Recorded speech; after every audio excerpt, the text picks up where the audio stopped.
We need to start changing the conversation to, is Arsenal going to have silverware this season, or are they going to win potentially the quadruple? I think that's more the conversation here, because it's clear to me that they're not only good enough and they've answered all those questions down the stretch, but that they're there now. They're favorites in the Premier League as we speak. They have an unbelievably favorable draw in the Champions League. Carabao Cup final, I think they're better equipped than Man City. You have to start looking at Arsenal and saying, hey, this is a team that's going to win the treble. If you're looking at this as a forecast, you need to start giving them their respect now. Arsenal is going to be winning the quadruple this season, 2026-27 season. Arsenal have won their first trophy already after destroying Manchester City 3-0. Pep Guardiola is gone, which means England and all the trophies in England is about to be swept up by Arsenal. Quadruple, bro. You want the quad? Yeah, quad, man. Quad.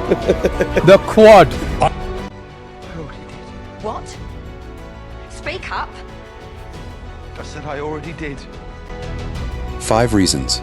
That's what it's going to take to actually explain how Arsenal, the team half the country spent an entire season calling boring, are suddenly being talked about as genuine contenders to win everything. Premier League, Champions League, FA Cup, League Cup, all 4, in one season, something no club in the history of English football has ever actually pulled off. Stick with this all the way to number 1, because it isn't about a transfer or a tactic. It's about something that happened to this exact squad last season that nobody planned for, and it might be the single biggest reason they're built to survive a quadruple chase when every other team in the country would crack under it. Reason number 5. Look at what they actually did in the transfer window, because most champions spend their summer protecting what they've already got. Arsenal spent theirs adding to it like they'd finish second, not first. I picked a team of the season so far. When have you ever seen a team at the top of the table who've been top by 6 or 7 points, but if you were picking the best team in the Premier League so far, you wouldn't have one of their players in the front 4. That is not normal. Bruno Guimaraes arrives from Newcastle for £75 million. A player Newcastle themselves fought hard not to sell and only let go because he told them directly he wanted out. That's not a title defense. That's a club that just won the league and decided the correct response was to make themselves even harder to stop. And every rival chasing them now has to close a gap that just got wider before a single ball's been kicked in anger this season. Reason number 4. Everyone spent last season mocking the exact quality that wins you a quadruple. I've always felt this would stop them winning the Premier League, but I don't think it will this season. They don't have a genuine superstar at the top end of the pitch. They don't have someone who's going to do what Salah did last season, or what Haaland did for Manchester City, or what a Hazard did for Chelsea. They lack that player. If Arsenal win the league, this could be the worst team to win the league. It's a shout. If you're thinking of picking a team of the season and you pick a front 4, the Arsenal team gets in that. Look, M. Collins wants to know, will Vinny Jr. go to Arsenal? No. Okay. Damn, there you go. I love this. Winter arrives, and Arsenal are winning, and winning ugly. Tight, disciplined, low-event football, low on highlight reel moments but very high in the league table. Carragher, Neville, Keane, Jamie O'Hara, all of them take turns on it across different shows in the same week. Scholes goes further than any of them, predicting live on air that if Arsenal actually win the title playing like this, they'll go down as the worst champions English football has ever seen. He says this while Arsenal sits 6 points clear at the top of the table, not while they're struggling to find results, while they're winning every week. Here's what none of them said out loud on air. Boring, disciplined, low-risk football isn't a weakness over a 10-month season fighting on 4 different fronts. It's the entire blueprint. You don't win 4 competitions by playing loose, high-event football every single week and hoping the good nights outnumber the bad ones. You win by doing exactly what Arsenal already proved, under real pressure, with real doubt hanging over every performance, that they know how to do. Control the game, limit the risk, find a way to get the result even when it isn't pretty enough for the highlight reels. Reason number 3. They've already survived the exact kind of knockout football a quadruple demands.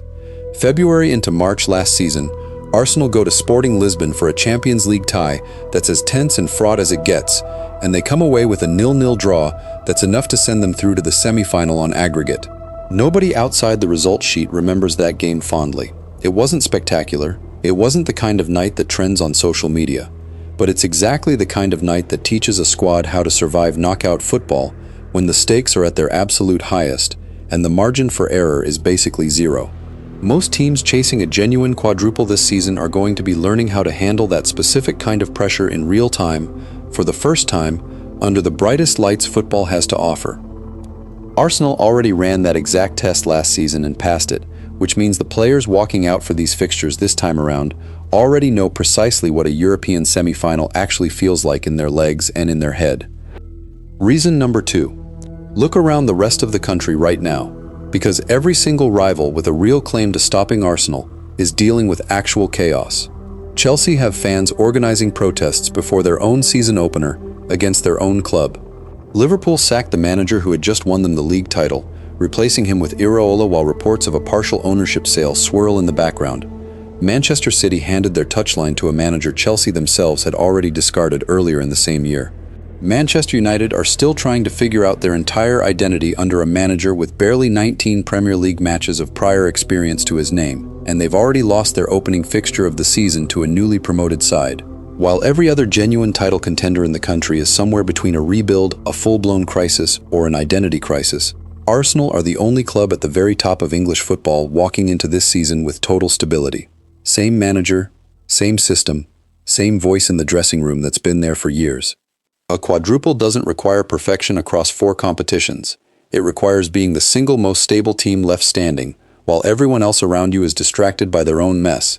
And right now, nobody else in England can say that. I think United will have a chance. I think Michael will have a chance if they do some good business. But Liverpool, you expect them to go again. City, obviously, have got a really good team, but they're going to have a new manager. Arsenal, people are expecting Arsenal now to go on and dominate. I just don't see that. I'm struggling to see a brilliant team going on for the next 4 or 5 years. I think it's brilliant. I think competitive balance is needed, isn't it, in any industry? And I think Scholes' right. I think it's wide open. I don't see Arsenal as a generational talent. They're still a soft touch for me. Like the way they played against Paris. You know, if they were a generational talent, they'd go toe to toe with Paris because they fancied themselves. In fact, if there's finish above Arsenal for me, if it's a Man United or Chelsea or whoever it's going to be, they'll win the league. I think Arsenal are the most settled team. Like they probably have to tweak in the summer. They might bring in one or two, reinforce the squad, but it's there, isn't it? And reason number 1. Here it is, the actual thing that explains all 4 of the reasons that came before it. Arsenal spent an entire season being told, out loud, on national television, week after week, that they weren't good enough to be champions, even while they were becoming champions in real time. Legends called their football boring while they sat top of the table. Pundits predicted they'd fold under pressure right up until the moment they lifted the trophy. A sentiment study across the whole league found Arsenal's own fan base ranked as the single most criticized in all of English football, ahead of clubs with actual financial charges hanging over them, ahead of clubs whose owners had made genuinely ugly headlines that had nothing to do with football at all. And through every single week of that noise, Arsenal won anyway. First title since 2004, 22 years, settled on a Tuesday night they weren't even playing in. That's not just a squad with talent sitting in the building. That's a squad that has already proven, under an entire country's worth of sustained doubt, that none of it actually gets inside their heads. Most teams chasing a quadruple crack the very first time the pressure gets uncomfortable. Arsenal spent all of last season being told directly they didn't deserve what they were winning, and it never once stopped them from winning it. So here's what actually matters heading into this season, more than any individual signing or any single tactical wrinkle. Every single reason a team typically fails a quadruple push, an inexperienced squad that hasn't been tested, an unsettled system still finding its identity, a fan base and a dressing room that cracks the moment things get uncomfortable, a manager who's never actually proven he can hold a group together under real pressure. Arsenal spent the entirety of last season quietly answering every one of those questions while the rest of the football world was busy calling them boring on television. The hate was never really a distraction from what they were building. Looking back at it now, it was the practice. I want to know what you actually think. Out of these 5 reasons, which one do you believe actually matters most? The squad depth they've added on top of a title-winning group, the tactical discipline everyone mocked them for, the European knockout experience they banked last season, the total chaos surrounding every one of their closest rivals, or the mentality they built from an entire season of being doubted out loud.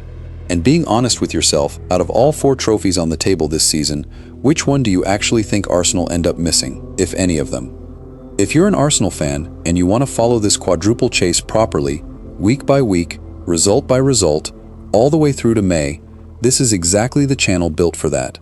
Subscribe now, because if this actually happens, you're going to want to be able to say you were here from the very start of it. Thanks for watching. If you like this, another one's waiting right here.